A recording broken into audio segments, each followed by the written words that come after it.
Mời quý vị cùng tiếp tục theo dõi những nội dung trong quyển sách Những quy tắc mẹ nghiêm khắc dạy con tự lập, chương 5. Quy tắc ba mẹ khắc nghiệt số 5: nắm lấy hay giành lại quyền kiểm soát.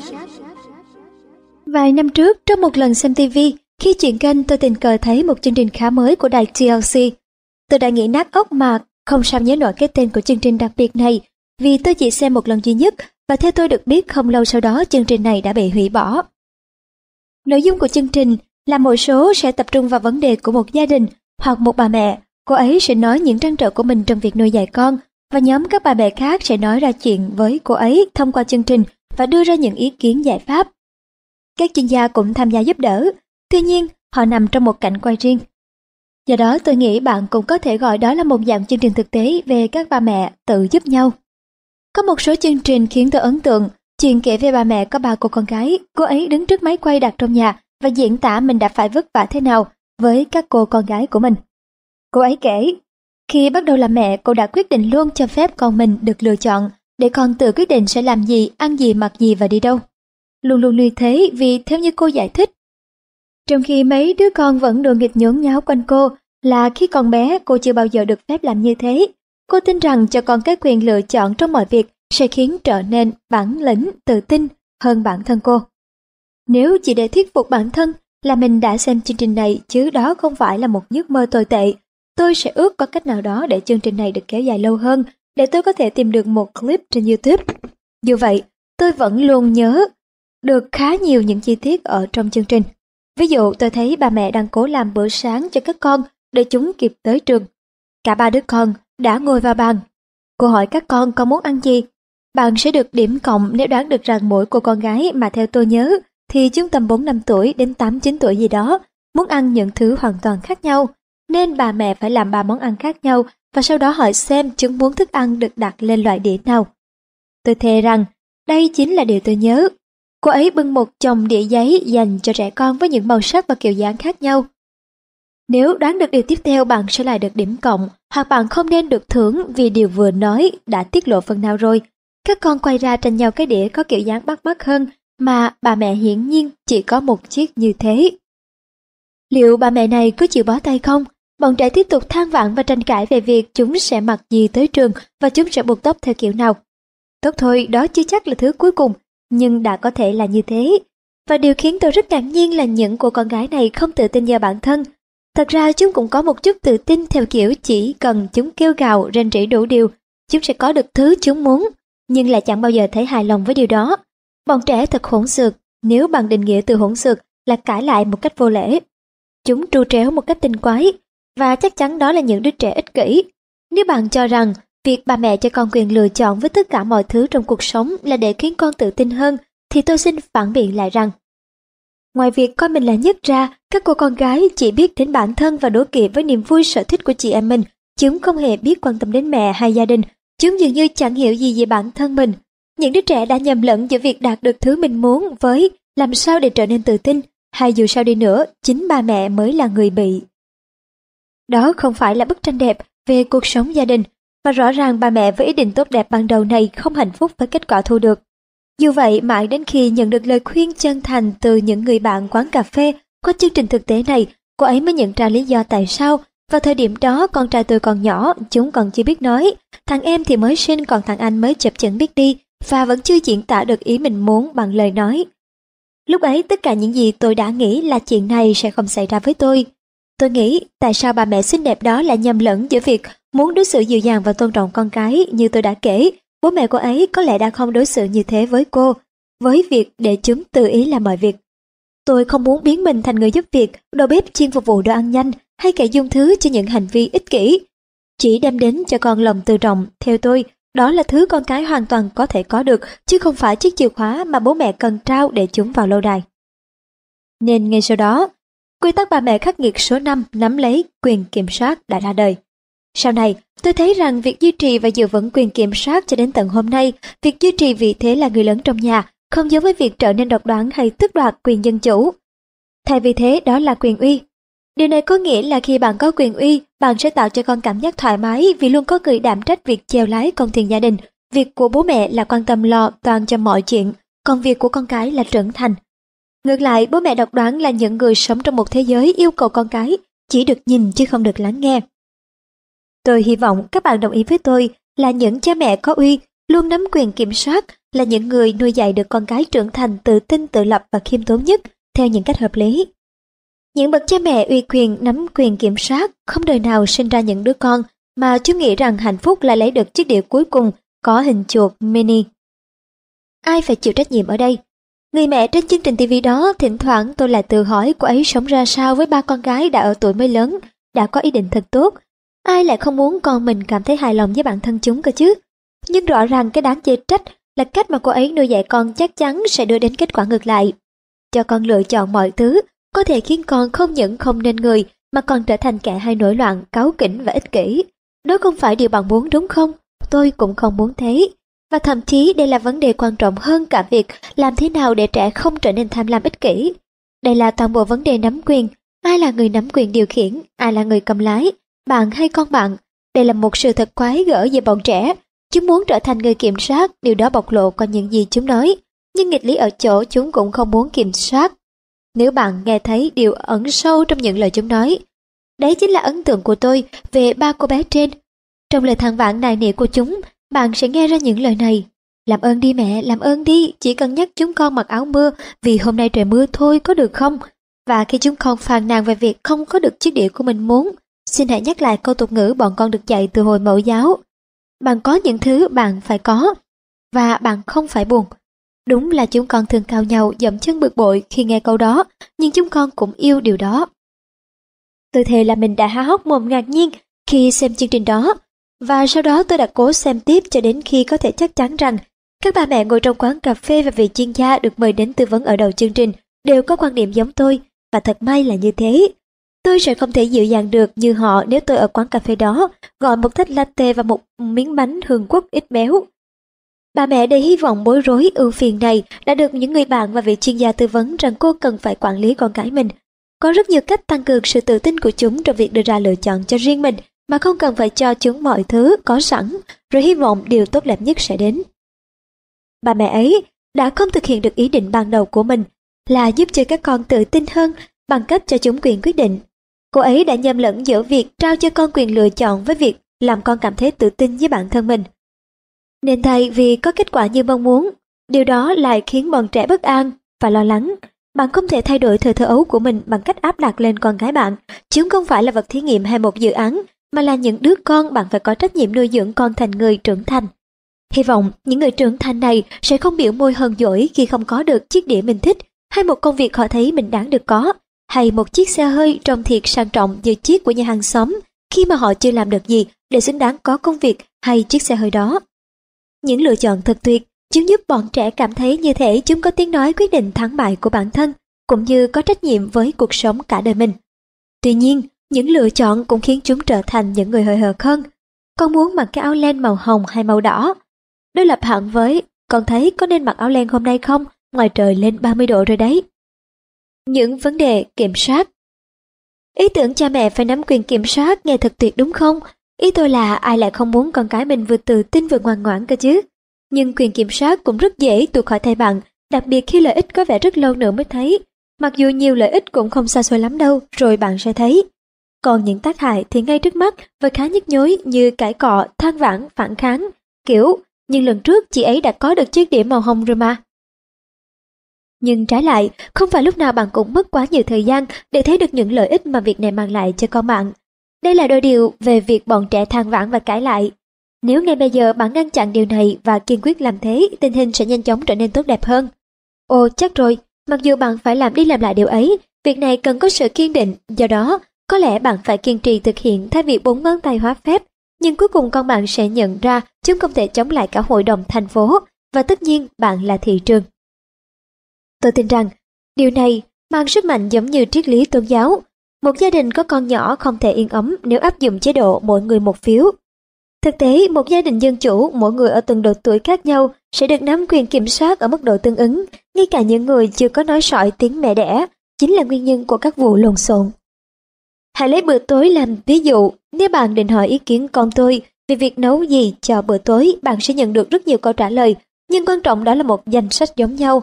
mì ống và bánh pizza phô mai, xúc xích và có thể là có cả đậu phộng, sữa, sô-cô-la.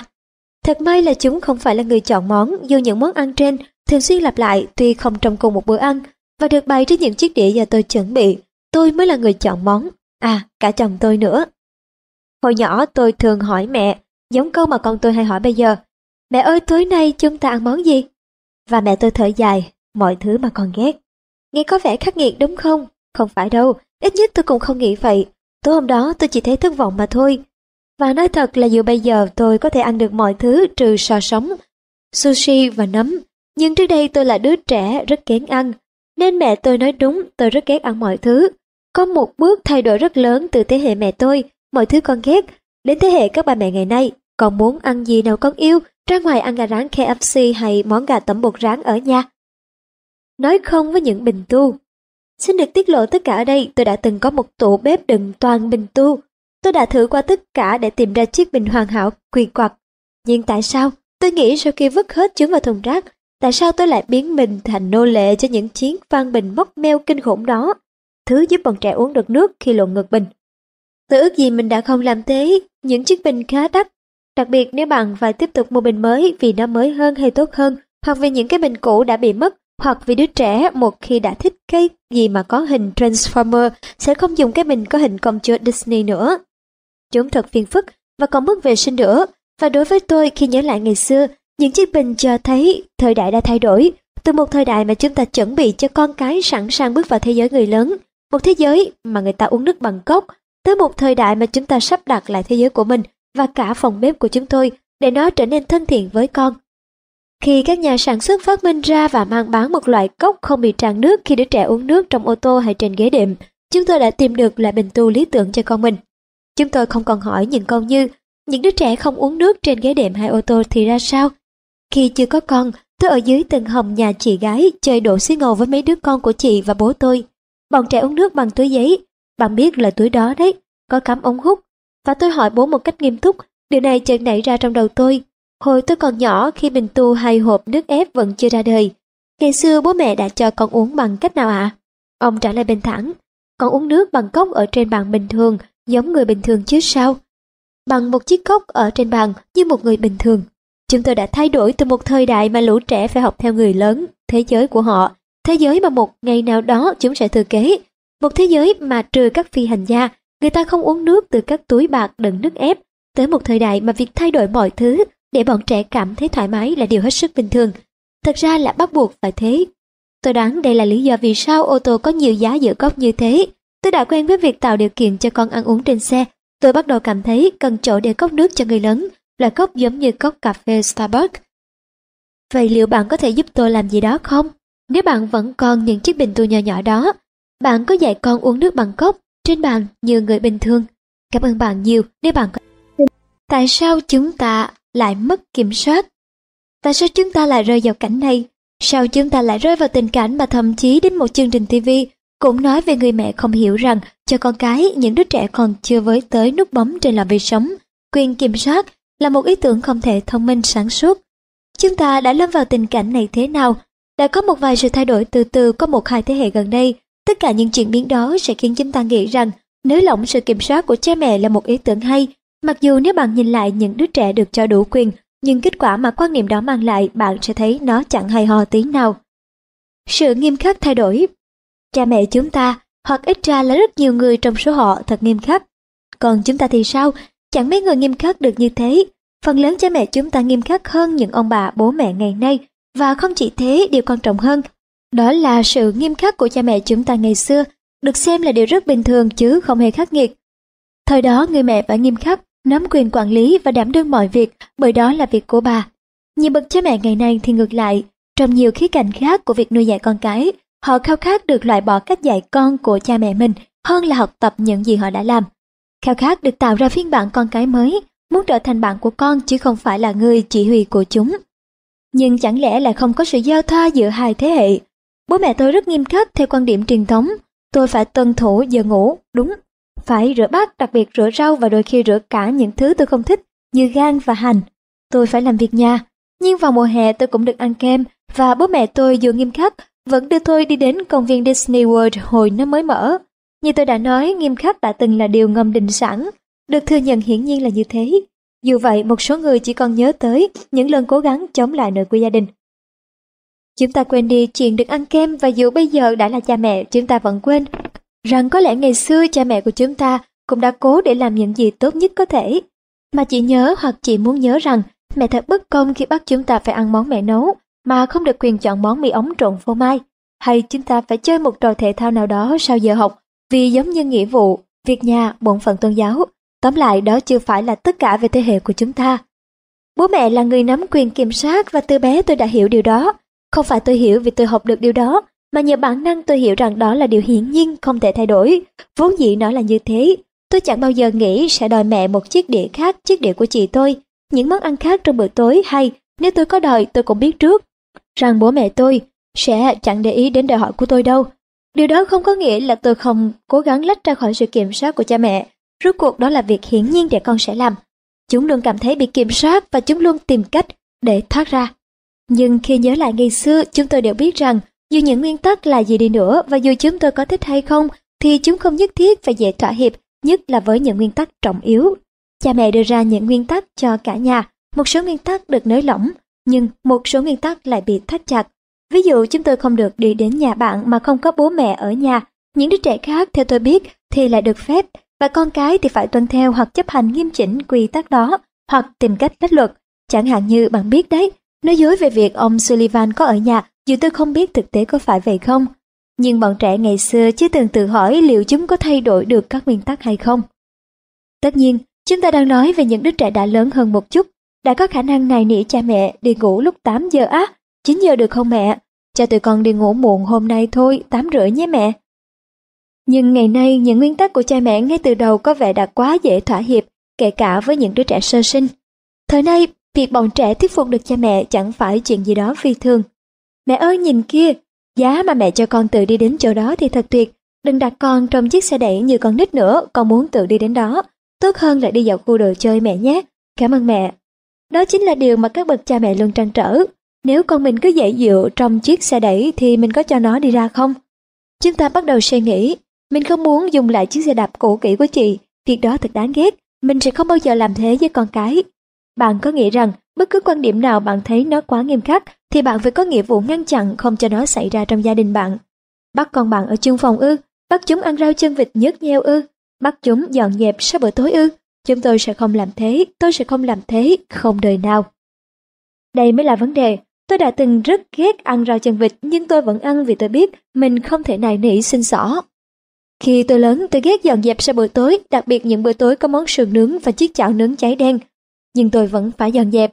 Và chả có vấn đề gì cả nếu tôi thừa nhận là việc đó giúp tôi trở nên tốt hơn, vì cuối cùng tôi cũng học được cách tuân theo các nguyên tắc, kính trọng cha mẹ cũng như là thích ăn rau và biết cách cọ rửa chiếc chảo nướng. Và đồng thời, tôi muốn cho con tôi biết, thậm chí tất cả khi chúng có thể hiểu những gì tôi nói, rằng chúng cũng sẽ phải dọn bát đũa, lau chùi xong nồi, và bây giờ chúng tôi đang tính bắt chúng làm thêm một số việc nữa. Va chạm giữa thế giới cha mẹ và con cái.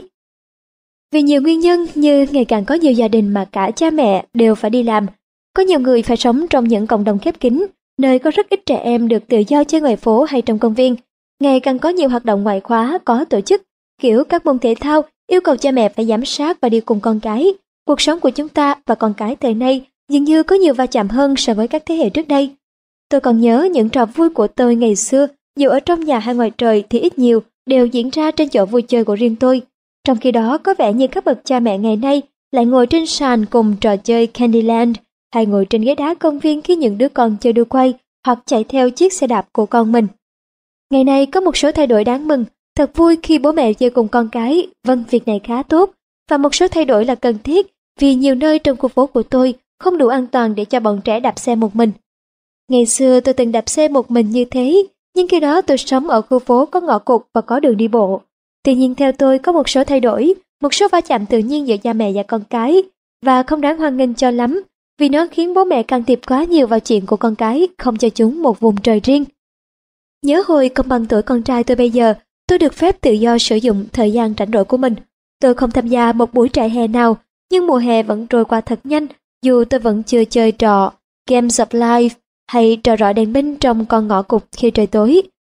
Có những khu rừng bí hiểm khi chúng tôi khám phá, rừng ở đây là đám cây lụp xụp mọc ngổn ngang trên lối đi sân sau nhà tôi và nhà hàng xóm. Chúng tôi có vô số những trò chơi và chơi những trò đó phải theo luật do chúng tôi tự sáng tạo ra. Những trò chơi phức tạp hay tuyệt cú mèo được sáng tạo ra dựa trên sách báo hoặc TV. Tôi được quyền kiểm soát lãnh địa của riêng mình dù ít dù nhiều, và bố mẹ tôi quản lý lãnh địa của riêng họ. Ngày nay khi các lãnh địa này chồng chéo lên nhau, những ông bố, bà mẹ cảm thấy đúng là con cái có ít quyền kiểm soát hơn, và vì thế họ cố cho con thêm nhiều lựa chọn.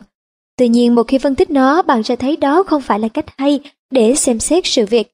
Ngày xưa tôi đã được tự do quyết định làm gì trong thời gian rảnh rỗi. Bố mẹ sẽ không xen vào và bảo các bạn hàng xóm của tôi phải làm gì, hay chỉ dẫn chúng tôi làm cái này cái nọ. Nhưng khi hết giờ chơi, những nguyên tắc bố mẹ tôi đặt ra lại có hiệu lực, chẳng hạn như phải về nhà khi nghe tiếng gọi vì nhà ăn cơm, hay phải ăn hết rau chân vịt dù mất mát bao nhiêu thời gian đi chăng nữa. Đường ranh giới đã mờ đi, thế giới cha mẹ và con cái chạm vào nhau, các lãnh địa riêng tư chồng chéo lên nhau. Khi cha mẹ cùng ngồi trên sàn chơi với con, kể cả cha mẹ có nhắm mắt lại thì họ vẫn biết quá nhiều về thế giới của con. Không còn lạ lẫm gì khi thời nay ta thấy hai bà mẹ có thể kể cho nhau nghe chính xác cách con gái họ chơi búp bê hay cách con trai bay những chiếc xe hơi Hot Wheels ra thảm trong phòng khách và luật đưa xe chúng đặt ra là gì. Họ biết hết tất cả những chi tiết và biết chính xác khi nào bọn trẻ phải dừng lại và thu dọn đồ chơi, bởi vì đã đến giờ tham gia hoạt động tiếp theo trong thời gian biểu. Tôi đã từng bày búp bê Barbie và Ken ra bãi cỏ để chơi cùng bạn. Bố mẹ tôi cũng như bố mẹ cô ấy chỉ đơn giản là hài lòng vì chúng tôi đã vui vẻ dành hết thời gian vào việc chơi đồ hàng. Điều chúng ta thật sự phải làm là hãy để cho bọn trẻ tự quyết định. Con cái như những công trình nghiên cứu. Bọn trẻ không đơn thuần chỉ là con chúng ta, người mà chúng ta sinh ra hay nhận nuôi và được chúng ta ấp ủ ước mơ sẽ nuôi con mạnh khỏe, trưởng thành và một ngày nào đó còn có thể chăm sóc chúng ta, mà là những công trình nghiên cứu. Và chúng ta là những sinh viên giỏi. Nếu chúng ta có một công trình nghiên cứu chúng ta muốn được điểm tối đa, thì đừng quên mọi người đang quan sát, cho điểm và đánh giá công trình nghiên cứu của mình. Điều đó có nghĩa là chúng ta cần xác định và áp dụng phương pháp nuôi dạy con, vì chúng ta tin rằng mình có ảnh hưởng lớn và có tính quyết định đối với con. Việc này giống như con lắc thôi miên đu đưa qua lại trong niềm tin của con trẻ. Cha mẹ là người định hình nên con người của trẻ sau này. Điều này có nghĩa trách nhiệm của cha mẹ là dạy bảo con về những giá trị làm người, các chuẩn mực đạo đức và cho con đến trường để học thêm nhiều thứ khác. Và điều này là không thể thay đổi được, đó là bản năng. Ngày nay người ta chú trọng nhiều hơn vào việc nuôi dạy con về mặt tin hay nguyện tin theo thuyết nhân quả. Ví dụ chợt xuất hiện trong tâm trí tôi là một chủ đề đang được bàn luận sôi nổi giữa các bậc phụ huynh ở khắp nơi, cả trên sân trường hay sân bóng. Đó là vấn đề giảm mốc tuổi bắt đầu đến trường của học sinh. Nếu ngày sinh của con bạn rơi vào trước nhưng sát ngày tính tuổi đến trường, bạn sẽ để con ở nhà thêm một năm nữa hay vẫn cho con đi học? Đây là điều sẽ không bao giờ có ý nghĩa đối với cha mẹ tôi, giả sử họ biết chuyện này. Ngày xưa cha mẹ tôi có một nguyên tắc, dù tuổi nhập học có bao nhiêu đi nữa, cứ trước ngày 1 tháng 12 hay ngày 1 tháng 1, con phải được tính là 5 tuổi. Ngày nay các bậc phụ huynh có thể hoãn việc vào học của con lại. Đây là mối quan hệ nhân quả. Tôi có thể cho con cơ hội tạo dựng các kỹ năng giao tiếp nhờ học thêm một năm mẫu giáo. Tôi có thể cho đứa con cơ hội lớn thêm một chút và trở thành cô bé nổi bật nhất nhà trẻ, cứng cáp hơn những đứa trẻ suốt ngày khóc nhè. Tôi có thể cho con trai cơ hội theo đuổi những cô bé dạn dĩ, sẵn sàng đi học hơn, hay trở nên to lớn khỏe mạnh hơn những đứa trẻ ở trường trung học, và có thể ngày nào đó đạt được học bổng thể thao. Khi đứa con là công trình nghiên cứu, hiện tượng tương tự với hiện tượng va chạm giữa hai thế giới cha mẹ và con cái cũng xảy ra. Chúng ta quá đề cao chúng và kiểm soát chúng, khắt khe trong mọi mặt của cuộc sống. Đúng vậy, nói một cách châm biếm, thì chúng ta đối xử với con cái giống như với những người bạn mình, khẩn khoản hỏi ý kiến con và tin rằng làm thế sẽ khiến con thông minh hơn và giỏi giang hơn. Trong khi đó, những việc như vậy lại khiến con bối rối và đôi khi trở nên ấu. Hãy làm hơn thế. Con cái là cơ hội để bạn ấn nút làm lại thời thơ ấu của bạn. Điều này liên quan đến điểm ban đầu của tôi, nhưng không giống hoàn toàn. Ngay cả khi bố mẹ chúng ta không nghiêm khắc, thì chúng ta cũng không thể xen vào những gì họ làm. Nhưng đó lại là những thứ chúng ta muốn thay đổi. Và dù không thể quay lại và làm lại thời thơ ấu của mình, chúng ta vẫn loay hoay tìm cách làm lại nó bằng cách thức dễ dàng hơn nhiều, đó là thông qua con chúng ta. Chúng ta không có gì khác biệt so với những ông bố bà mẹ khác. Nếu họ ăn khoai tây rán thì chúng ta cũng ăn khoai tây rán. Bạn hiểu ý tôi muốn nói chứ? Bố mẹ chúng ta thường làm những gì mà họ cho là đúng, chẳng để ý đến những gì mà người khác làm. Hồi nhỏ, tôi có một cô bạn thân sống ở nhà bên tên là Patty, nhỏ hơn tôi 2 tuổi. Cô ấy luôn đồng hành với tôi kể từ khi chúng tôi chuyển nhà tới nhà mới. Lúc đó tôi 5 tuổi, còn cô ấy khoảng 3 tuổi. Tôi gặp cô ấy khi mẹ cho tôi sang sân sau nhà cô ấy chơi vào ngày đầu tiên chúng tôi chuyển đến nhà mới. Khi đó chị gái tôi đi học ở ngôi trường mới, bố tôi đi làm, còn tôi thì bé tí. Giữa hai nhà chúng tôi không có hàng rào ngăn cách, nên khi nhìn thấy một bé gái đang đào bới hố cát ở sân nhà kế bên, mẹ xua tôi qua đó chơi mà không cần giới thiệu, không cần bấm chuông xin phép mẹ Patty. Khi tôi lớn hơn một chút, chúng tôi chơi hàng giờ trong ngôi nhà gỗ phía sân sau nhà cô ấy, rồi lần lượt qua nhà từng đứa xin đồ ăn cho buổi picnic. Lúc ấy chúng tôi mới thông minh làm sao, hai đứa sang nhà tôi xin sandwich, sang nhà cô ấy xin nước uống và khoai tây chiên. Bánh sandwich của chúng tôi giống nhau, sandwich bơ đậu nành, phô mai, bologna, và chúng đều do mẹ tôi làm nên điều đó chưa có vấn đề gì cả. Nhưng nếu chúng tôi muốn ăn bánh đinh đon và uống sữa dâu tây strawberry quick thì sao? Mẹ Patty sẽ làm. Tôi chưa bao giờ bảo mẹ mua sữa strawberry quick hay là bánh đinh đon vì mẹ tôi sẽ chẳng bao giờ mua cho. Mẹ tôi là quý bà rau củ. Nhưng nếu tôi sinh ra trong thời gian này thì sao? Có lẽ tôi sẽ nghĩ mẹ chẳng bao giờ mua bánh đinh đon cho mình buồn quá. Hoặc mình muốn các bạn được ăn món sữa dâu tây strawberry quick ở nhà mình cơ. Tất nhiên việc bạn muốn soi xét cách dạy con của cha mẹ mình khi bắt đầu vạch ra cách dạy con của riêng bạn là điều không thể tránh khỏi. Nhưng nếu bạn muốn uốn nắn lại những thứ bạn cho là sai lầm hay không công bằng thời thơ ấu, bạn sẽ bị ám ảnh bởi những thứ thực sự bất công hay hợp tình hợp lý, từng khiến bạn buồn rầu. Như bố mẹ tập trung vào tờ báo sau khi đi làm về, hay mẹ không cho bạn đi học múa ballet. Nếu bạn chỉ nghĩ đến mặt tiêu cực, bạn sẽ quên mất những mặt tích cực, như là dù bố bạn bận rộn suốt tuần thì ông vẫn dành thời gian cùng bạn làm việc vặt trong nhà vào ngày thứ Bảy. Bạn nên bỏ qua những thứ chưa hẳn là lỗi của họ. Như hồi đó các lớp học ballet chưa phổ biến bằng hiện nay. Nếu bạn cứ khăng khăng đòi sửa chữa những sai lầm, có thể chính bạn sẽ mắc phải sai lầm mà bạn tưởng rằng mình không bao giờ phạm phải. Những thứ mâu thuẫn với những nguyên tắc của bạn hoặc những điều khiến bạn thoải mái, bạn cũng có thể nuôi dạy con theo cách số đông vẫn làm vì bạn nghĩ cách này hẳn phải đúng và cách đó khiến con bạn vui vẻ trong 5 phút. Và một trong những cách đó là cho con bạn quyền đưa ra quyết định. Trên hết, đó là thế giới của con trẻ. Chúng ta tạo nên một thế giới dành cho con chứ không dành cho người lớn. Khi học trung học, tôi bắt đầu xem những vở kịch dài kỳ sau giờ học, và một trong những đặc điểm nổi bật của loại hình nghệ thuật đang chết dần này là cách đối phó với trẻ con hoàn toàn không có gì đáng nói. Đó là những câu chuyện đầy ý nghĩa về việc mang thai, cũng như về trẻ sơ sinh và những đứa trẻ mới biết đi, giành quyền làm cha. Nhưng khi còn bé thì bọn trẻ chưa thể làm gì, vì vậy họ lái câu chuyện sang thời điểm bọn trẻ đã lớn, để quay lại và thách thức bố của Brooke về những chuyện trong gia đình.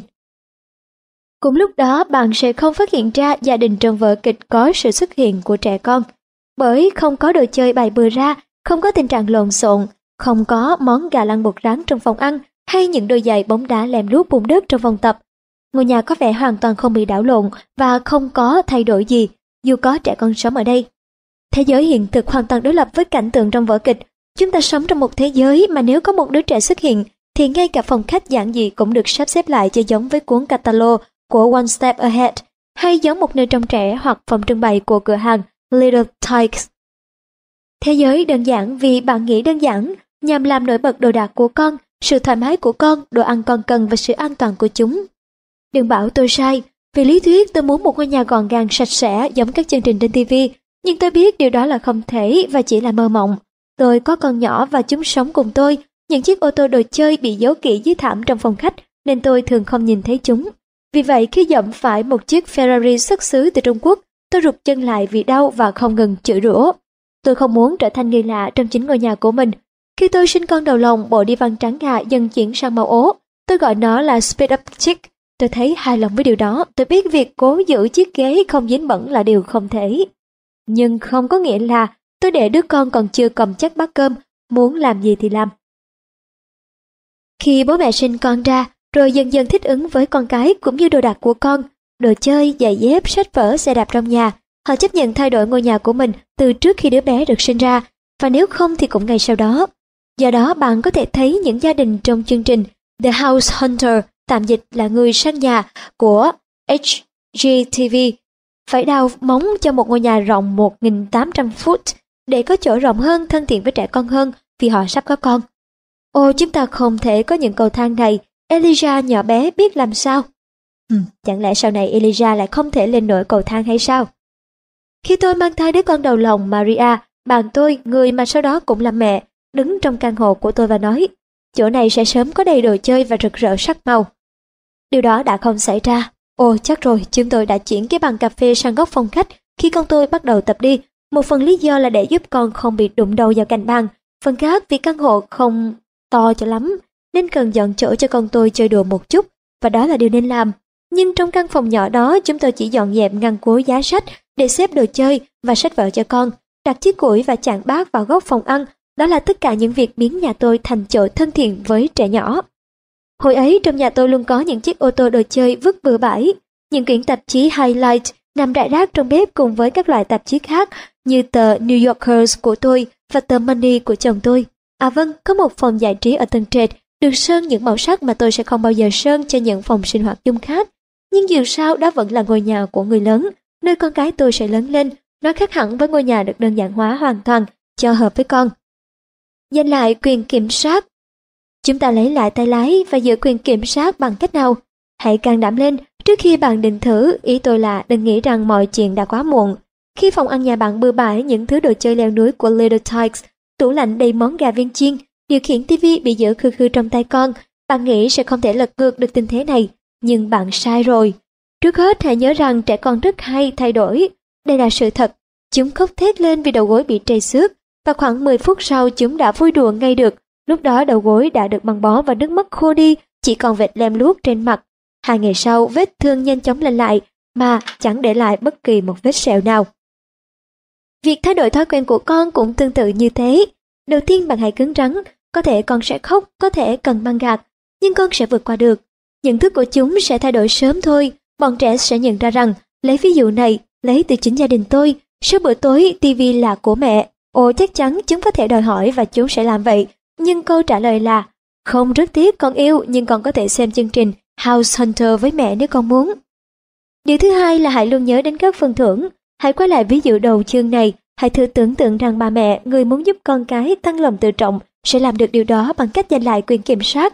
Nói cho chúng biết chúng có thể chọn một trong 2 món ăn sáng chúng thích, hoặc bằng cách chính cô ấy sẽ quyết định nội quy xem TV cho cả nhà, hoặc bằng cách chính cô ấy bắt bọn trẻ mặc áo khoác vào ngày trời lạnh và phải làm xong bài tập trước khi chơi điện tử. Mọi người sẽ đều vui vẻ. Có 2 điều bạn phải làm được để nắm quyền kiểm soát. Thứ nhất, dẹp bỏ ý muốn làm con cái thấy thoải mái mọi lúc.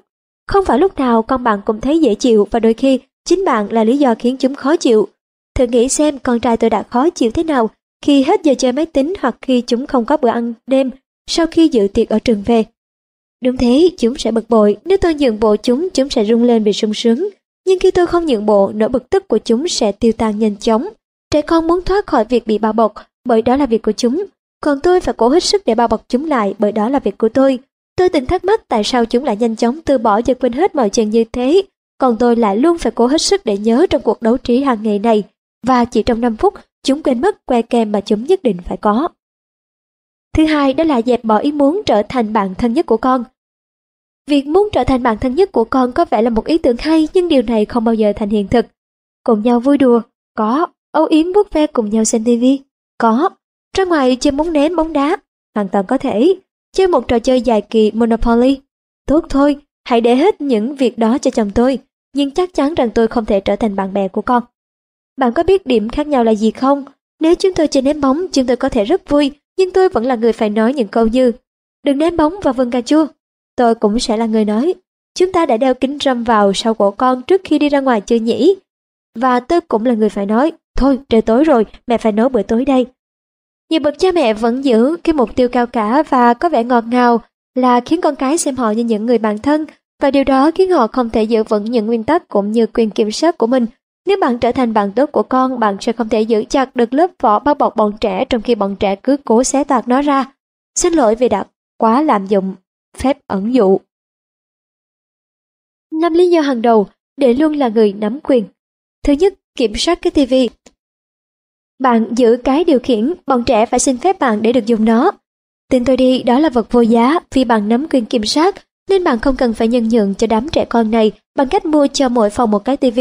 Tôi nhận ra đây là một quyết định cá nhân hay là gia đình, vì từ trước đến nay chúng tôi chỉ có một cái TV ở phòng khách, Với một cái nữa ở tầng hầm chỉ để chơi điện tử tối đa nửa giờ mỗi ngày, bạn cũng không cần phải năn nỉ dỗ dành chúng để được xem kênh HCTV. Chúng mới là người phải năn nỉ bạn. Thứ hai, kiểm soát đồ đạc. Ai nói hãng Fisher-Price nên thầu toàn bộ đồ dùng trong gia đình bạn. Nếu bạn chăm sóc gia đình, bạn sẽ không bị rơi vào tình cảnh những vị khách trong bữa tối phải ngồi trên những chiếc ghế nhựa nhỏ, uống nước từ bình tu có in hình Transformers. Vì bạn nắm quyền kiểm soát nên bạn giữ những món đồ quan trọng với mình ở một chỗ hợp lý trong nhà, và một cách thực tế và kiên quyết, bọn trẻ phải học những phép tắc như không được đặt nước nho ép trên ghế trong phòng ăn. Thứ ba, kiểm soát những thú vui. Đúng vậy, tôi đã nói điều này, tôi giấu bọn trẻ ăn kem một mình. Kể cả khi bạn phải quyết định những thứ đơn giản nhưng tốn nhiều công sức, như thực đơn, bạn biết đấy, bạn cũng có thể cho mình được làm những gì mình thích mà, không sợ bị bắt phạt, như ăn kem khi bọn trẻ đã ngủ, hoặc uống bất cứ nước gì bạn thích. Vì bạn nắm quyền kiểm soát nên bạn không cần phải cảm thấy tội lỗi khi buộc phải nói, tôi nên để dành món khoai tây trộn sô-cô-la bạc hà này cho bọn trẻ.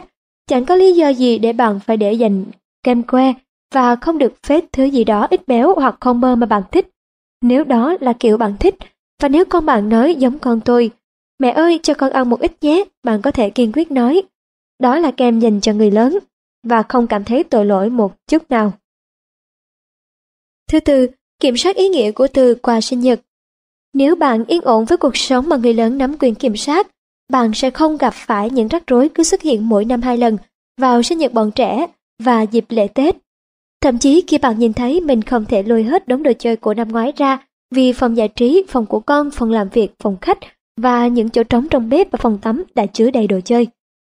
Vì bạn nắm quyền kiểm soát nên bạn từ chối sự hào phóng của ông bà, hoặc nếu bạn thực sự không thể bảo bố mẹ mình hay bố mẹ chồng đừng tặng bọn trẻ những món quà giá trị sặc sỡ trong các cửa hàng đồ chơi Toys R Us, bạn phải định ra những nguyên tắc. Thêm một món đồ chơi mới thì phải bỏ một món đồ chơi cũ, và các tổ chức từ thiện sẽ thích bạn làm điều này. Thứ năm, kiểm soát con người bọn trẻ. Khi bạn cầm vô lăng, chắc chắn sẽ có những đứa trẻ không cảm thấy chúng có quyền trở thành trung tâm vũ trụ. Đây là những đứa trẻ hay gây chuyện, thích nghiêm trọng hóa mọi chuyện. Nếu bạn đã đọc qua hết các chương trước cho tới đây, thì hãy đọc tiếp phần này. Khi bố mẹ nới lỏng nguyên tắc, và nhớ rằng không phải tôi đang nói về sự cực kỳ nghiêm khắc, nếu không có gì khác thì bố mẹ phải thật mềm mỏng và linh động, nhưng phải giữ được địa vị mình là người dừng mọi chuyện tại đây. Khi bọn trẻ cố gắng gồng mình để bẻ cong các nguyên tắc, hoặc là không bị áp đặt một nguyên tắc nào cả, chúng sẽ thấy hài lòng vì việc này và sung sướng vì được tự do thoải mái. Nhưng những đứa trẻ ấy cũng sẽ lấn lướt bạn và lướt qua cái ghế với đôi giày dính đầy bùn đất, và nếu chúng lấn lướt được bạn, chúng sẽ cảm thấy cũng có thể lấn lướt thầy cô hoặc sếp chúng. Thật chẳng hay chút nào. Quý vị và các bạn vừa được theo dõi xong những nội dung trong quy tắc bà mẹ khắc nghiệt số 5. Mời quý vị cùng tiếp tục theo dõi quyển sách này.